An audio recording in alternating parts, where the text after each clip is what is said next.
नमस्कार श्रोते हो. दीपक रेगे कथाकथन चॅनलवर तुम्हा सगळ्यांचं मनापासून स्वागत.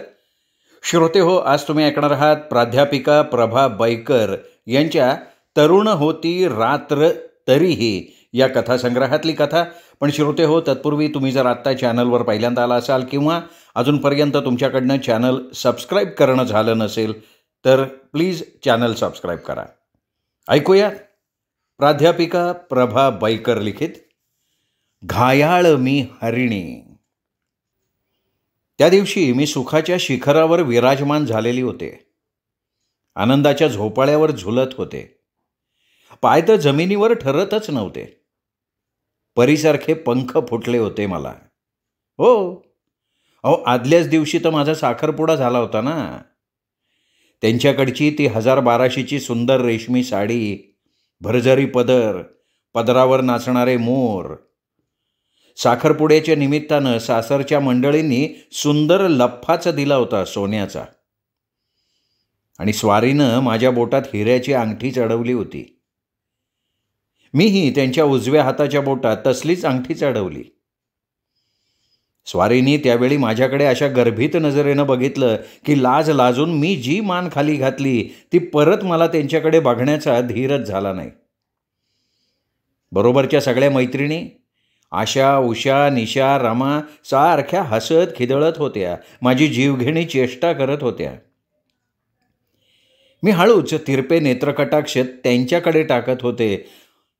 स्वारीचं लक्षच नव्हतं माझ्याकडे. कोणीतरी धरून आणून बसवावं तसं. मनात शंका आली. पुन्हा वाटलं जे वडील माणसं समोर बसली आहेत म्हणून संकोचले असतील. फोटोच्या वेळी पाहिलंच ना, फोटोग्राफरनं सांगितलं तेव्हा.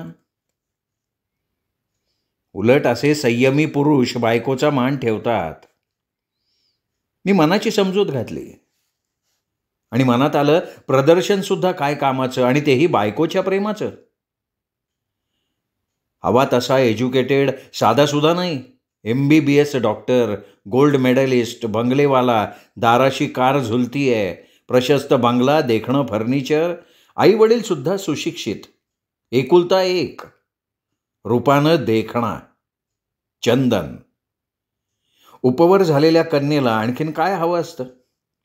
मीही MSc झालेली. त्यांच्या इतकी नसेल तरी सुखवस्तू घरातली. मी एकुलती एक, लाडकी लेक. आई पप्पांच्या मते चंद्राची कोर, देखणी, लाखात उठून दिसेल अशी. तळहाताच्या फोडासारखं वाढवलं त्यांनी मला. ए चंदा, तुला आता चंद्र लाभलाय, आम्हाला विसरू नकोस हा. श्रीमंत पतीची राणी, मग थाट तो काय पुसता. मीना चिवचिवत होती. आता काय बाई, एका मुलीचं सगळं लक्ष तारखेकडे असणार. कधी एकदा लग्न होतंय आणि कधी एकदा हनीमून. रेखानं मला चिमटा काढला. माझ्या गळ्याभोवती हात गुंफत ती कानात कुजबुजली. राणीसाहेब, आता याची सवय करायला हवी. मग तर काय, ही अशी चांदणी, तो तर पागल प्रेमी, 1 मिनिट सोडणार नाही बघ तुला. मैत्रिणींचं हसणं, चेष्टा करणं मलाही हवंसं वाटत होतं. एवढ्यात आई म्हणाली, चंदा, अगं सासूबाई बोलवतायत, उठ. ते निघाले. मी उभी राहिले, पदर सावरला, सासूबाईंच्या सासऱ्यांच्या पाया पडले.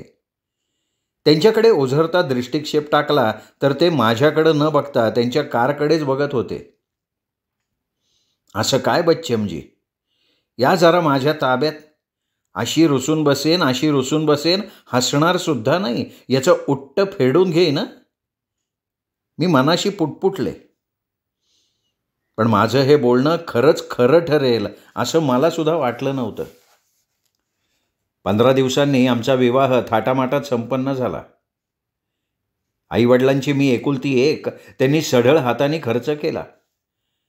दागदागिने, साड्या, देण्याघेण्याचे विधी, लग्न सोहळा, बँड, मिरवणूक, नंतरचं रिसेप्शन, फोटो सेशन, दोघांनी एकाच बाटलीतनं ज्यूस पिणं, डोक्याला डोकं ठोकणं, हातात हात गुंफणं, एकमेकांच्या मिठीत उभं राहणं, सगळं काही यथासांग पार पडलं. का कोण जाणे, पण चंदन, स्वारीचं नाव किती सुरेख, सुगंधी, रूपासारखं साजरं. चंदनच्या हाताचा स्पर्शही मला थंडच वाटत होता. मी मनाशी पुटपुटले की अगं थकून गेला असेल तो, केव्हाचा अवघडला असेल मित्रांच्या गाराड्यात. एकांतात भेट होईल ना तेव्हा बघ.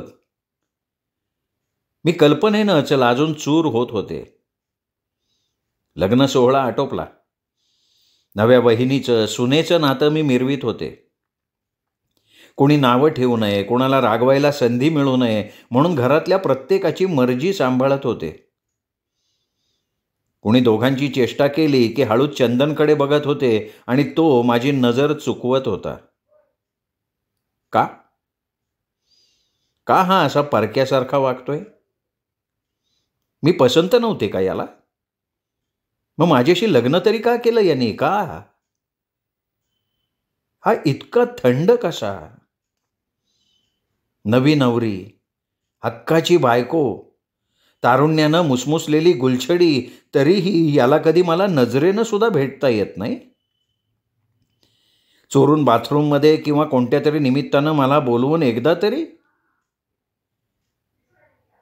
मी तरी सुद्धा शांत. 4-6 दिवस गेल्यानंतर एका शुभमुहूर्तावर ओटी भरणाचा समारंभ केला गेला. नारळासकट 5-5 फळांनी माझी ओटी भरली. पुन्हा मी नव्या नवरीसारखी सजले.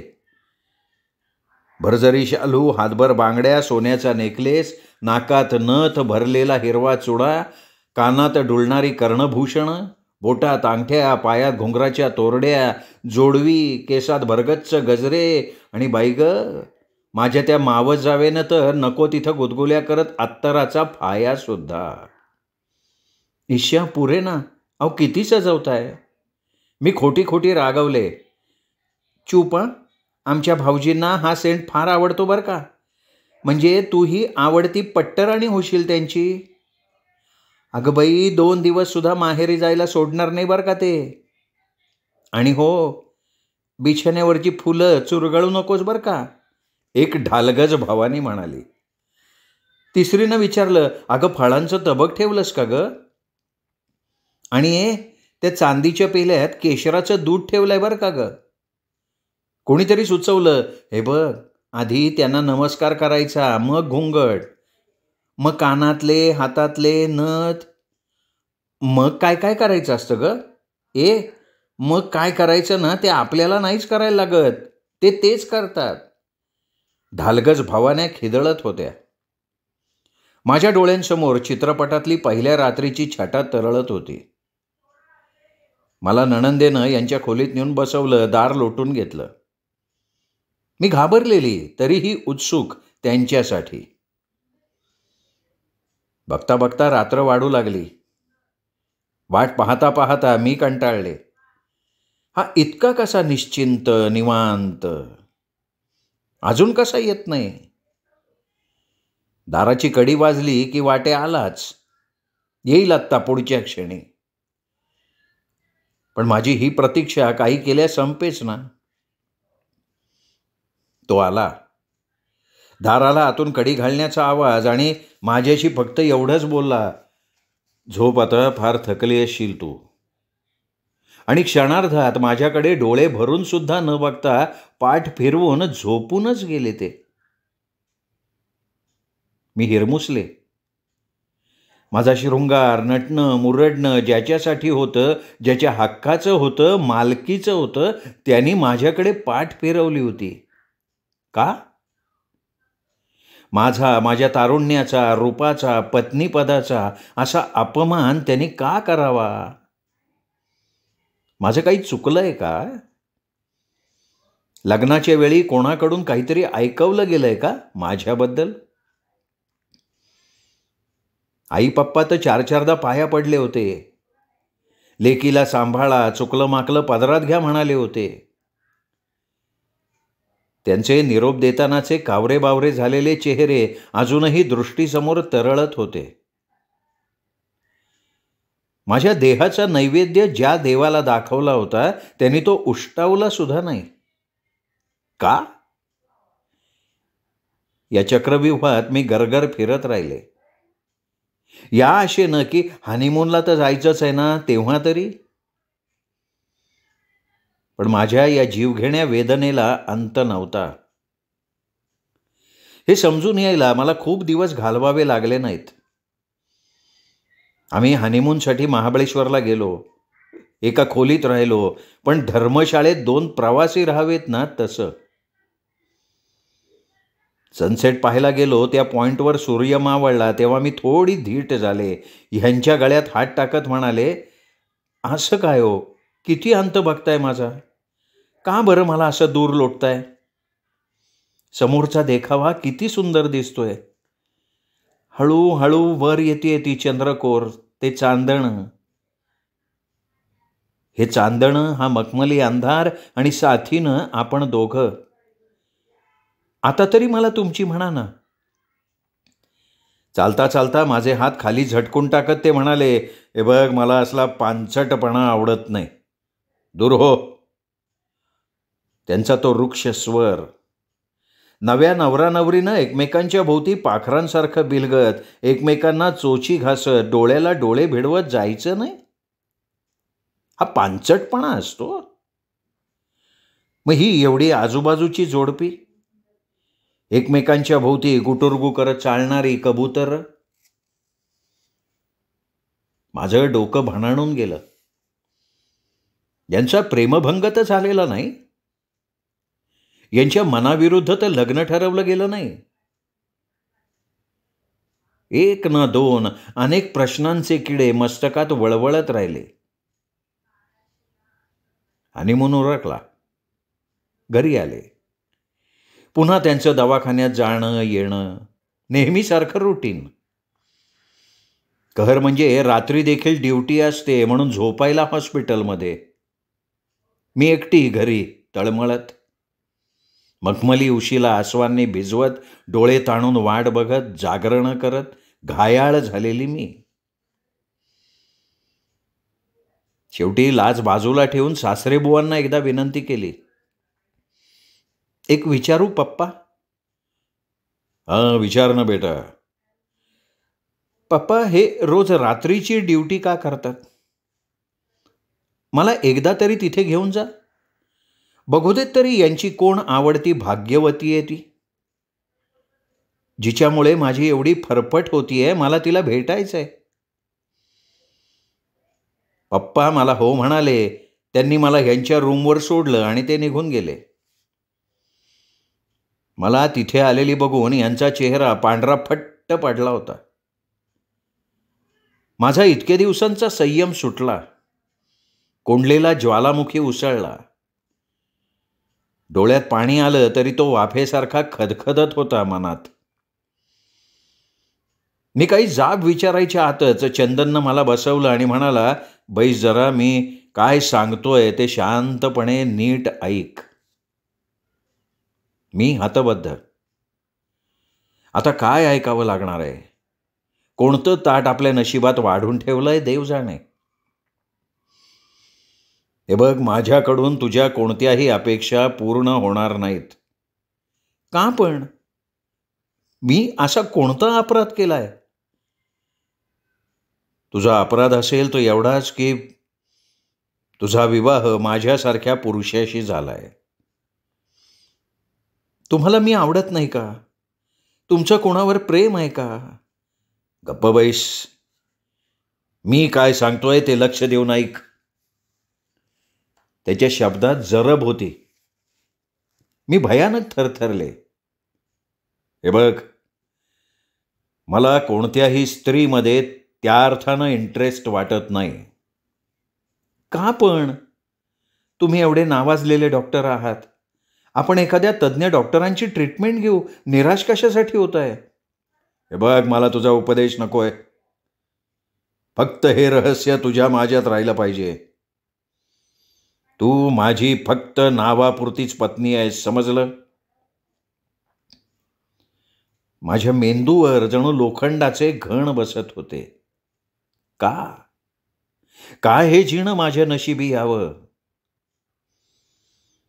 मैत्रिणींनी चिडवणं, आपण पाहिलेली स्वप्न, त्यांची सप्तरंगी कमान, सुखाची बरसात, चिमण्या, गोंडस, गोजीरवाण्यांचा मुलायम मखमली स्पर्श, त्याच्या बळकट बाहूंचा वेढा, त्याची जीवाला लागलेली जीवघेणी ओढ, हे सारं विसरायचं आणि शोकेसमधल्या बाहुलीसारखं जगायचं का? मी चिडले. क्रोधाग्नीच्या ठिणग्यांचा वर्षाव त्यांच्यावर करत किंचाळले, हे तुमचं तुम्हाला ठाऊक होतं तर माझ्याशी लग्न तरी का केलं तुम्ही? तरुण वयात मला असं उद्ध्वस्त का केलं तुम्ही? हे बघ, तू घाबरू नकोस माझ्या चुलत भावाशी. Shut up. जी बावरा हा तुमची. माझ्यावर असले घाणेरडे संस्कार झालेले नाहीत. तो काहीसा वरमला आणि नरमाईच्या सुरात म्हणाला, माझ्या आईसाठी मला लग्न करावं लागलं. माझा नकार होता या लग्नाला. आईला हे कारण सांगितलं, पण तिला ते पटत नव्हतं. तिला वाटलं की तरुण स्त्रीच्या सहवासात आलो की माझ्यात आपोआप बदल घडून येईल. मग त्यासाठी तुम्ही माझा बळी घेतलात. नाईलाज झाला माझा. आई म्हणाली, तू हे लग्न केलं नाहीस तर आपल्या घराण्याची बदनामी होईल. ते काही नाही, तुला लग्न केलंच पाहिजे. मी मुलगी पाहून ठेवली आहे, नाहीतर मी आत्महत्या करीन. आईनी बोलता बोलता आपला पदर जळत्या गॅसवर टाकला. मी घाबरलो. तिचा पदर विझवला. तिच्या पाया पडून विनवणी केली.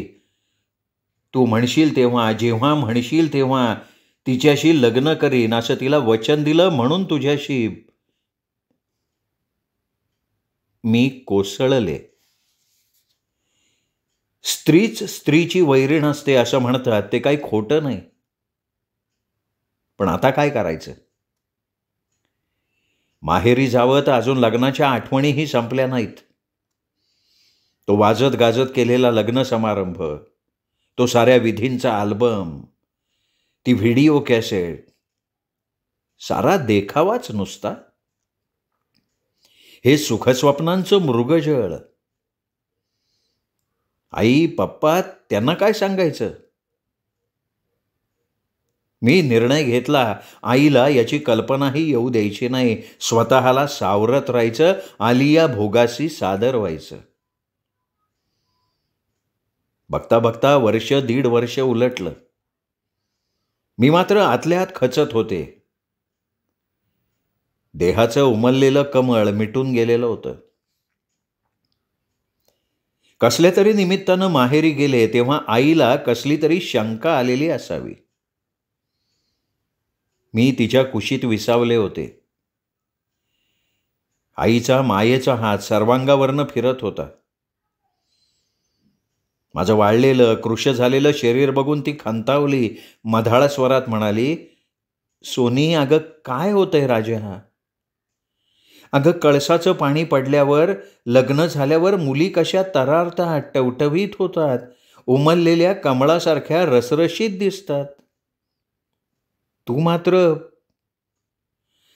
का काही हवं नको झालंय? मी तोंड फिरवलं. माझे डोळे पाझरायला लागले. अगं नुसती थट्टा केली मी, इतकं काय मनावर घेतीयस? तिने माझा चेहरा हळुवारपणे हातात धरला.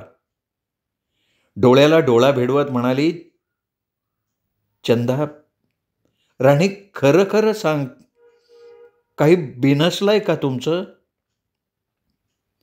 ती मला खोदून खोदून विचारायला लागली. मग मात्र माझ्या संयमाचा बांध फुटला.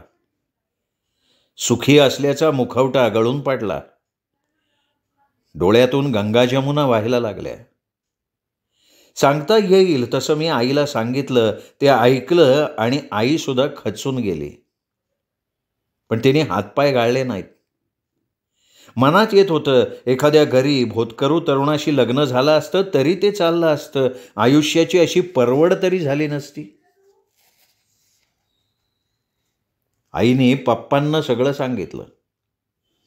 पप्पांनी ताबडतोब ठरवलं, आता हिला परत पाठवायचं नाही, सरळ डिवोर्स घ्यायचा. हरामखोर, असं फसवलं का आम्हाला? पोरीला हळदीचा डाग लागला. नंतर हालचाली मात्र ताबडतोब सुरू झाल्या. मी वकिलाकडे गेले, फिर्याद केली. पण विवाह झालेली, विवाहित म्हणून पुन्हा समाजात माझी प्रतिष्ठा डागाळली गेलीच ना. घटस्फोटित म्हणून आयुष्याला लागलेला कलंक धुतला जाईल का? का का असा माझा बळी घेतला जावा? मी एक स्त्री आहे म्हणून? का स्त्रीला कसंही झुकवता येतं? हातातली बाहुलीच असते ती म्हणून? पुरुषांची बदनामी झालेली चालत नाही आणि स्त्रीची झाली तर चालते. तिने सासरच्या लोकांच्या मर्जीप्रमाणे वागलंच पाहिजे या दुराग्रहामुळे. अशी मी उरात बाण घुसलेल्या हरिणीसारखी विद्ध घायाळ हरिणी. न कुमारिका न सुवासिनी. आता मी माझ्या सख्यांना सांगू तरी काय? विवाहाच्या वेदीवर चढण्याआधी, त्याच्या गळ्यात वरमाला घालण्याआधी सख्यांनो अशी गत होईल वाटलंही नव्हतं. माझं हे दुःख सांगू तरी कोणाला? आणि मला स्वीकारणारा एखादा तरुण भेटला तर तो माझा उपकार करता ठरेल. तो मला हवं तसं वाकवेल. मला ते मुकाट्यानं सोसावं लागेल. स्त्री जन्मा ही तुझी कहाणी, हृदयी अमृत नयनी पाणी, हेच खरं. अशी मी मन मोकळं करण्यासाठी एवढं सगळं बोललीये सख्यांनो. सख्यांनो, अशी मी, घायाळ मी हरिणी. श्रोते हो, तुम्ही ऐकत होतात प्राध्यापिका प्रभा बैकर यांची कथा. कथा कशी वाटली हे कमेंट करून जरूर कळवा. या कथेचा व्हिडिओ लाईक करा, हाईप करा. आपल्या कथाप्रेमी मित्रपरिवारात, नातेवाईकात, सोशल मीडियावर ही कथा शेअर करा. आणि हो, चॅनल सबस्क्राईब करायचं राहून गेलं असेल तर प्लीज चॅनल तेवढं सबस्क्राईब करा. पुन्हा भेटूयात अशाच उत्तम कथा ऐकण्यासाठी दीपक रेगे कथाकथन चॅनलवर. नमस्कार श्रोते हो.